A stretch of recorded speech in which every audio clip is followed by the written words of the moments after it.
Welcome to the StrongTeams.com podcast, where we help leaders build strong teams. Teams built on empathy, understanding, and trust, where every team member feels valued and contributes at the highest level possible. Welcome to the StrongTeams.com podcast. My name is Steve Neesmith. And I'm Rodney Cox. And Rodney, our guest today, is Dr. Bob Whitesel. Bob is a sought-after speaker, church health consultant, and award-winning writer of, get ready for this, 14 books on missional leadership, church change, and church growth. One area of expertise for Bob is the development of new leaders, which we're going to talk with him about today. Also, he has earned 2 doctorates from Fuller Theological Seminary. Bob, thank you for joining us today on the StrongTeams.com podcast. It's good to be with you. I like the title, Strong Teams, because that's been something that's interested me in these past 30-some years that I coach churches. And as I coach them still today, it's the teams, if they're weak, the rest of the church congregation will be weak. So we want to build up those teams into strong teams. So I look forward to talking about that. Yeah, and let me add my welcome too, Bob. And yes, without a strong team, we really don't have anything, do we? We can totally agree on that. So, Bob, with your background, I think that you're going to be very helpful for all of our listeners here today. But before we get started into the meat and potatoes, I'd like to really ask you a little bit more about you personally. Tell us about your family, where you live, and your children, and stuff like that. Well, I live in North Carolina. I'm married to my college sweetheart. We've got 4 daughters and 8 grandkids, and it's still the thing that keeps me busy after I've retired after 24 years as a professor. I continue to teach doctoral courses, and I continue to coach leaders and coach churches. And I enjoy doing that because my PhD work was on change in the new millennium. And we know with the young people, the millennials that are coming up, the Gen Z that is coming up, they're wanting to change the church, some ways better, some ways maybe not so much.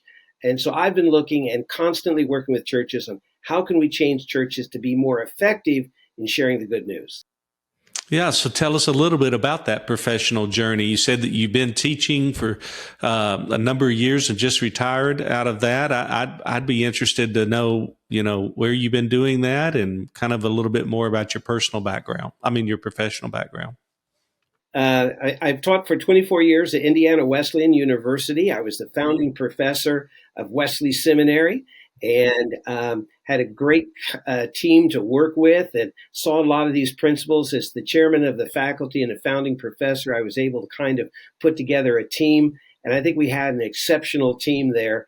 At the same time, I work with churches of all different sizes. My professional journey is that 30 years ago, Elmer Towns, a well-known theologian and seminary professor and founder, encouraged me to go into church coaching. We called it consulting back then, but basically bringing in some outside eyes. And I found that I had to continually study in order to be good at that because church culture and the culture around them was constantly changing. And so someone who grew a church during one period of time probably wouldn't be very good at coaching a church today. So I continued to study that. I finished my Doctor of Ministry at Fuller. After about 10 years after that, I went back and finished, actually more like 20 years after that, I went back and finished a PhD at Fuller. And like I said, it's studying how we change churches. And I like your strong leader title because we want strong, knowledgeable, skilled leaders. And part of the problem is in our seminaries, the old model, now seminaries have changed greatly for the better today, but in the old model, you've got a lot of theology, a lot of church history. You didn't get a lot of practical aspects of leading a church and taking the good news and helping expand its footprint in a community. So that's what I've focused on. While I have a solid background in theology, I teach theology courses. I want to see the practice of our theology be effective. And we call that a practical theologian. So that's my background. Yeah, with your vast experience, I mean, we could talk about a million different topics, but I really like this topic that you're talking about change and preparing for change and developing the leaders of tomorrow. Talk more about that and your heart for that. Well, change is something that we all want to bring about, but we all are a little skittish about doing because we've seen it divide our churches. And it often divides because it's introducing a new element to a community that is cohesive because they have the same things in common. They don't want necessarily new. They want to keep the things that bind them together. But we all know in order to reach new people, you have to add new things. So a lot of the ways that pastors and leaders go about bringing about change actually becomes divisive. So I looked at it and said, what kind of leaders bring about the best change? And there's actually a leadership mix of 3 different styles of leadership. Now, there's some great questionnaires out there on leadership. I mean, Rodney, you wrote one, and you've got a great leadership questionnaire. All of them are very good. DISC method, the Myers-Briggs, the MMPI. I found over the years that a simple way to explain to a leader who he needs or he or she needs on their team is by focusing on leaders that lead through one of 3 different viewpoints. Most leaders have a viewpoint or kind of a fallback, natural, organic style of leadership. And we see this in the Bible too. And I call them strategic leaders or visionaries, called STR leaders, strategic, tactical, relational. And you can refer to this, 3-strand leadership, using that Old Testament phrase in Ecclesiastes 4:12 about a 3-corded strand can't be easily broken. Strategic, tactical, and relational. So the best teams have somebody from each of these on their teams. So let me real briefly explain the difference. Strategic, the word strategic means a person who sees the bigger picture. We call them visionaries. Every team needs a visionary, someone that says, hey, here's where we're going to go. Here's where God's leading us. I can see the future. I can see the fields ripe for harvest. They see the future better than they sometimes see the present. Now, many of our pastors in our churches are visionaries. They come in with a great vision, new ideas. Now, the second person you need on your team, though, is the one that drives the visionary nuts. This is what we call the administrative leader, the leader who leads through their administration skills. We call them, technical word is tactical. The Greek word tacticus means to set in order. And in the military, they talk about tactical leaders. These are people who organize everything. These are people who crunch the numbers. That when the visionary says, let's go take that hill, in the military, the tactical leader says, here's how much ammunition you're going to need. Here's how many men you're going to lose. Here's how much gas you need for the vehicles. They crunch the numbers. And once they crunch the numbers, then they feel comfortable going ahead. Now, the visionary, that frustrates them. You see that hill, you want to take it. You don't want somebody saying, how much will that cost? But this happens all the time in our churches. We start out with a visionary pastor that says, I believe we should add a wing onto the church to reach the young people in this community. Or I believe we should start a church in Spanish to reach the Hispanic people in this community. The tactical leader will immediately say, how much will that cost? You see, they lead through the numbers. They want to know the numbers line up. They want to know that you put together all the numbers and that they can see God is in this because the numbers will work out. Well, those two sometimes argue back and forth. How many pastors have left ministry because they got frustrated with people always trying to nickel and dime them or not giving the money they needed for budgets? But actually, you need those tactical leaders, those administrative leaders. Without them, you'll go without the necessary funding, without the necessary resources, and the vision will never be obtained. Those are the two. But there's actually one more leader, and I said there were 3. Strategic, tactical, STR, relational leaders. These are the leaders that lead by friendships. In the military, they lead a small group on the ground. They lead the boots on the ground. They are like sergeants and lieutenants. They just organize their little team, and they are more concerned about their team's well-being than they worry about the numbers. But do they have enough ammunition? Yeah, the colonel will hopefully give us enough ammunition. The general tells us we got to take that hill.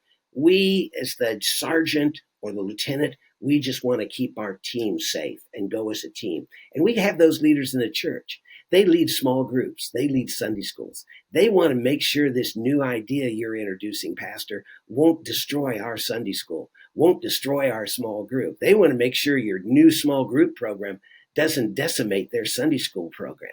They love those people. So they will always say, I don't want to move ahead unless everybody's on board, because they lead through relationships. So these three types of leaders are on your team. You will get voices from all three of those aspects before you make a decision. Most leaders base their decision making upon one voice, the voice they hear the loudest, the strategic voice or the administrative voice or the relational voice. And if they don't listen to each other and come to consensus, they'll wind up battling three ways and wind up dividing over the change, and the change never takes place. I couldn't agree more, Bob. When I've done work inside and outside of ministry, and whether in a secular organization in corporate America or inside a large church, whenever I've seen the smoothest operations is when they've had all three of those leaders in place, and the roles are defined, and the team understands the different roles. So thank you for that feedback. It's really good. So I've got my next question for you. I'm gonna tie into that, to your STR leaders. So let's say that you've got an established STR. You got all three leaders in place, and then and a leader decides that it's time to retire or time to leave suddenly because of some life changes. Who's then to step up and take that place? A blind spot for many established leaders, we've noticed, is how important it is to invest in developing new leaders underneath them. Do you agree? And if so, why do you think this is the case? Yeah, typically leaders, when they are asked to develop a new leader, they will find someone like themselves. So if you have a team, let's say the team's just three people, a strategic, a tactical, and a relational leader on the team. And let's say that the tactical leader is going to retire. The tactical leader, they should be in charge of helping develop the next tactical leader, because they will find a leader like themselves. They'll say, oh, so-and-so always crunches the numbers, and so-and-so helps me with the books, and so-and-so helped me with the budget. They would be good in this role. Now, the problem is the pastor, who is the lead pastor, often is the visionary. And they don't want another tactician. They want another visionary. They want someone on the team who says, hey, I love that vision. Let's go for it. What are we worrying about the money? Why are we worrying about getting the volunteers? That's a great idea. Jesus is coming back. Now, I believe all of that. I believe we ought to have faith, that we ought to move forward. But when we move forward without those people that help us put the numbers together, this is what I call in the Old Testament the Jethro principle. Remember Jethro? Went to Abraham and said, you're wearing yourself out. You've got to set down people over tens and over hundreds. You have to organize. He was the tactical leader. But of course, Abraham was, I've got the vision. I see the promised land. I'm headed there. So those tactical leaders should be the ones who find their replacement. Don't you, as the visionary, try and find their replacement, because you'll find someone like yourself, and you'll just be soon the board is filled with visionaries. I see this happening with a new pastor. A new pastor, Steve and Rodney, a new pastor comes in, and he or she has the people say, well, I'm not fitting in too well here. I keep bringing up the numbers or who it's going to hurt. And the pastor feels bad. Maybe I should step down. The pastor said, yeah, you probably should step down. And the pastor said, I've got somebody in mind to take your spot. But it's somebody like the pastor who sees it through the visionary lens. And so they wind up with a committee. And I come into these consultations when they invite me in, and I give this little quiz. You ask them, what do you enjoy most? And if they all say vision and stuff, I say, wow, we're full of visionaries. We're the people going to tell us how to organize this, the tactical leaders. So you've got to let the leader replicate themselves. You got to encourage more discipleship from generation to generation. Now, one other factor is often this skips a generation. If you're an older generation, you are sometimes better at getting grandchildren age people to replace you than your child age. And we know this from Margaret Mead, the famous anthropologist, who found that grandparents better translate values down to the grandchildren than the parents do. And that's because the parents are perceived as the disciplinarian, the grandparents are just complete love. So that's a key for getting the next generation in. Let your leaders pick their replacements. Now you can have the final say, but let them come up with the nominees. I've seen exactly that happen. I've seen it happen at all levels, and it's just human nature that you want people like yourselves. It makes you feel warm and fuzzy to know that the people around you just approach everything, every situation in life the same way you do.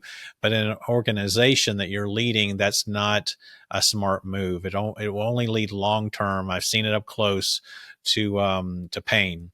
And so I appreciate that point. What would you say, Bob, to the busy leaders out there that, we're all busy. We're all, I like to call it time bankrupt, that just don't see the benefits of taking time out to develop leaders underneath them. They just say, hey, I'm just too busy to spend my time like that. Have you run into that in your consulting days? And what would be your response? Yeah. One thing I ask all of my clients to do is to have all of their volunteers write up job descriptions. And one of the things in the job description is that they will agree not to retire from that position until they have someone that they've trained in. So in the job description is a place for their assistant or their mentee, so that they have to have in every position somebody that they're training in. Now, be frank with you, people get busy in a volunteer organization. And usually in my experience, only about half will come up with somebody they're mentoring. But if you emphasize that, it means half of your leaders can actually cycle through and another half will come in and the organization will be unhindered. So the idea is give them a job description. On that job description, have a place where it has to be written who they are mentoring. And the pastor, you bug them about it. You say to them, hey, so you're the chair of this committee. Who are you mentoring? Who's your mentee to take over for you? If you go on vacation, who takes over for you? If you're a worship leader, who's your mentee? What if you have to go out of town? What if you have the flu? And it becomes a mentality within the congregation that everybody in leadership is constantly mentoring in someone else. We have no better example than Jesus. Look at Jesus and his 12 disciples, and then even with the three, there's a closeness and a mentoring that takes place more than it does in his public ministry. And we see the results of that after his resurrection, where they would go to the edges of the earth at that time, and many of them die martyrs' deaths because of the passion that was created in that mentorship with Jesus. So we need to restore mentorship and mentoring to a requirement of volunteerism.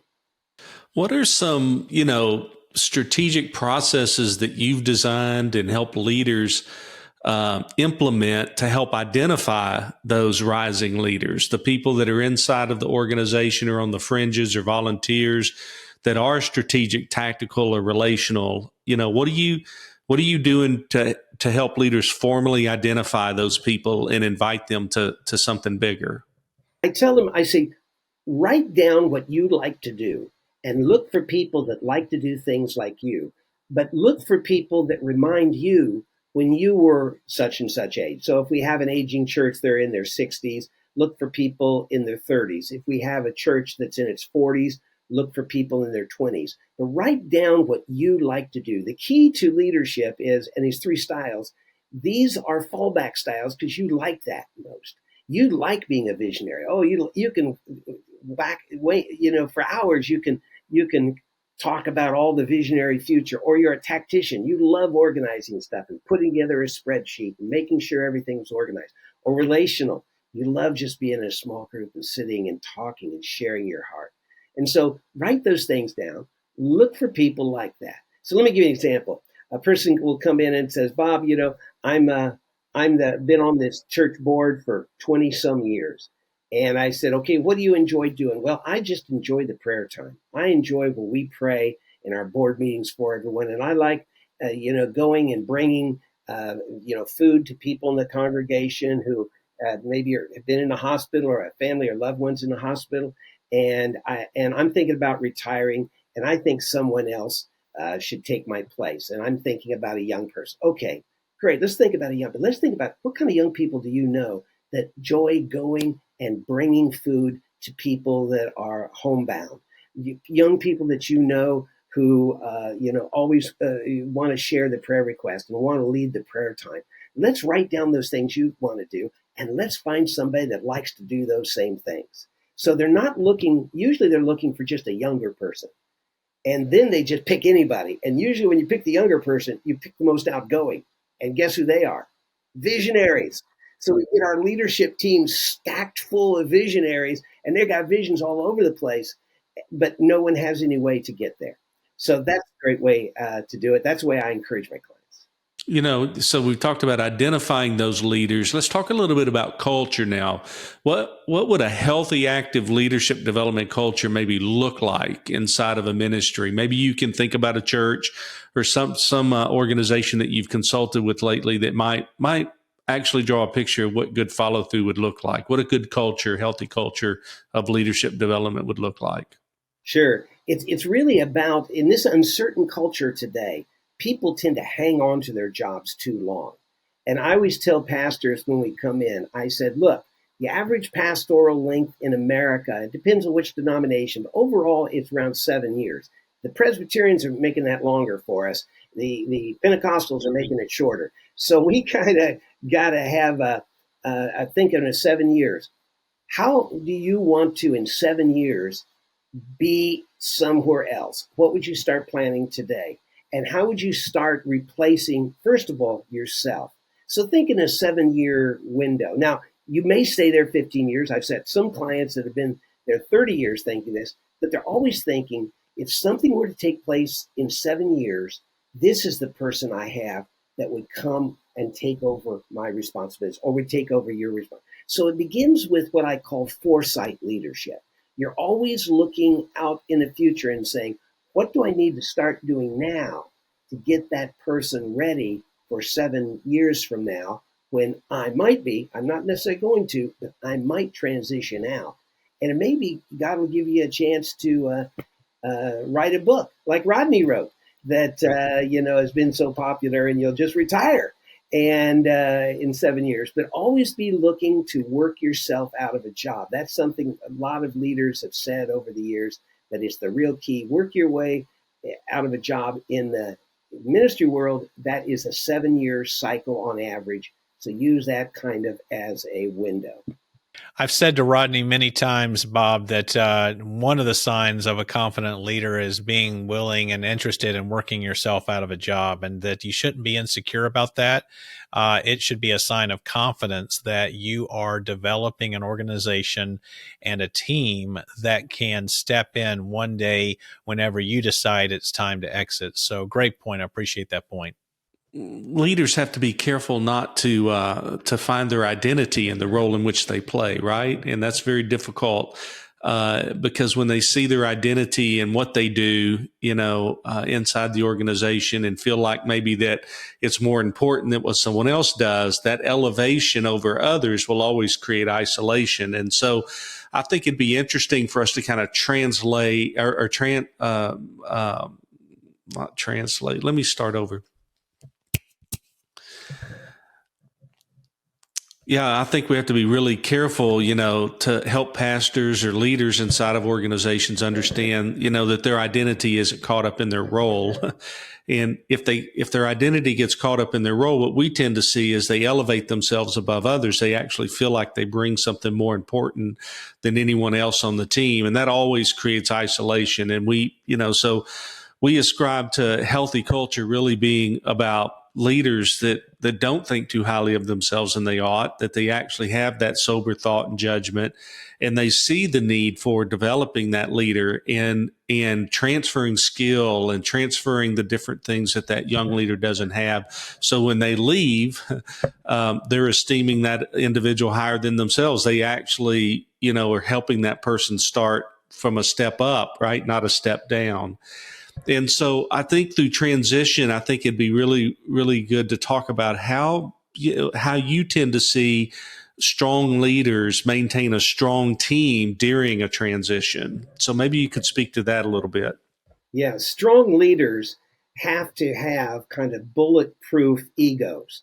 They've got to be able to let others talk, let others join the conversation, let others suggest wild and crazy things, without the leader correcting them. Part of our problem is, not a problem, but a challenge is that we're an organization, the church, based upon communicating the good news. So the best communicators tend to be people that feel very strongly, passionately, and see things very narrowly. And so they get and see something, and when something disagrees with that, it throws them into uncertainty and uncomfortableness, and they want to get rid of the disagreements. I tell pastors, it really is about loving disagreement, loving others who disagree so you can learn from them. So don't take it as a personal thing. Don't think that they're ratcheting you down a notch from the position, but rather what they're doing is they're sharing a perspective from part of the constituency of your church. So there was a great movie years ago called A Man Called Peter, about Peter Marshall. And it's probably people only my age remember that. It was a Hollywood movie about the famous Presbyterian pastor, Peter Marshall. And his wife got him a picture for his 10th anniversary at the church, being the pastor. And it was a picture of a ship at sea being tossed back and forth. And he said, "Why are you giving me that?" And she said, "Because this is what our 10 years have been like here. It's been like a shipwreck." And he goes, "Yeah, but I love it," because he's a guy that would take and be in the midst of that turmoil and be able to have stand firm ground. Isn't that what Jesus taught us when he quieted the sea? Isn't that what he was teaching Peter? Isn't that what he teaches all of us in the midst of trials and tribulation? Paul's epistles, isn't that what they teach us? So I tell seminarians and my doctoral students, I say, this thing you're going into in ministry is not your parents' ministry. Your parents looked up to pastors. Your parents put them on a pedestal. Today, as I look at the future and I look at the trends in society that are increasing, the reputation of pastors is going down. People are not looking up towards them. If you look at the recent polls that talk about who people value in a society, pastors keep dropping down on that poll. And so you're going into a place where you have to prove yourself. You have to be willing to bring together people of opposite viewpoints. One little biblical example of this is a person of peace. When it says that person of peace, when Jesus tells them to go into the cities and when you find a person of peace, stay with them, we think of that person of peace as maybe a person that's kind of, hey, everybody come together. And actually the word peace in Greek actually means bringing together two different materials. So a person of peace is one who brings together two different sides. So it's not about being, hey, let's have peace, everybody. It's about how can I get opposite sides to see each other's viewpoint and bring them together. So we need more pastors who are people of peace, who bring together divergent views. Yeah, so maybe some encouraging words for pastors out there that can't seem to find those people inside of their sphere of influence to develop and transition to the next leaders. What maybe some encouraging words for those individuals and help them maybe connect some dots? Yeah, that's a great question, Rodney, because typically for pastors have been in a church 3 or 4 years, and if they don't understand that they're supposed to bring together these divergent voices into one unity, they've typically kind of accidentally pushed those people out, and now they're surrounded with people that all agree with them. I've seen this in mega churches in which church was very united, but as the church got bigger, these different little groups around the pastor started separating them, and the other pastors would start leaving. So it really is typical for you, if you've been more than 2 or 3 years at a church, to have pushed away the people you need. Now, here's the key to find those people. You need to go to the people you pushed away, the ones that used to have that role. Remember that example I gave earlier about the lady who was on the board for 30 years?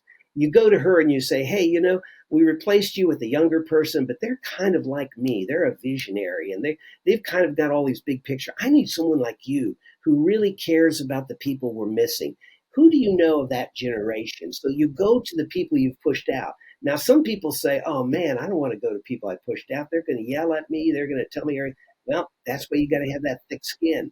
You need to let them offload what they can and then say to them, but I want someone like you who can help me bring in someone like you but of that other culture. Now, remember, it's about cultures. So if you're reaching out to someone who's a relational leader, strategic, tactical, relational, a relational leader, you want to find them from a different culture. Maybe it's a Spanish-speaking culture. Maybe it's an Asian culture. Maybe it's a younger generational culture. Maybe it's a culture of of people who do a different style of liturgy. But you want to bring in someone like yourself. So look at pastor and leaders. Look at the time in your church when it was the healthiest. Write down a list of the pastors and the leaders who were on that, and then talk about what they contributed, and then ask yourself, how can I regain a mix like that? And typically they'll fall into three areas: visionaries, strategic leaders, tactical, administrative leaders, and relational leaders, people who lead through relationships. Yeah, that's really good. Bob, Steve and I try and do our best to formulate questions that we think would be most intriguing to our listeners on your topic, but we don't always hit the mark. So is there anything that you wish we would have asked here, Bob, that we didn't ask? And if so, what would that be? And what question would that be? Well, probably because I didn't put it in any of my bio that I sent to you, but I've been studying for the past 3 years foresight leadership. And that is not just doing what other churches are doing today, but looking, where will culture be in 5 years? We see a rising antagonism towards the church. We see a rising antagonism towards people who are religious. We see churches becoming smaller, less funds, their money is going elsewhere. We see electronic, online, artificial intelligence. I think all of those things we've got to study before they hit us. And so the one thing I would like to say today is that I think studying where society is headed is critically important for leaders today, especially leaders of denominations or leaders of districts or leaders in their church, that we need to look what's ahead and start planning ministry for that, rather than always waiting until it happens to us and then trying to compensate. And I call that foresight leadership. Yeah, that's great. Sounds like the sons of Issachar, right? It's like not only do I understand the times, but I know what to do.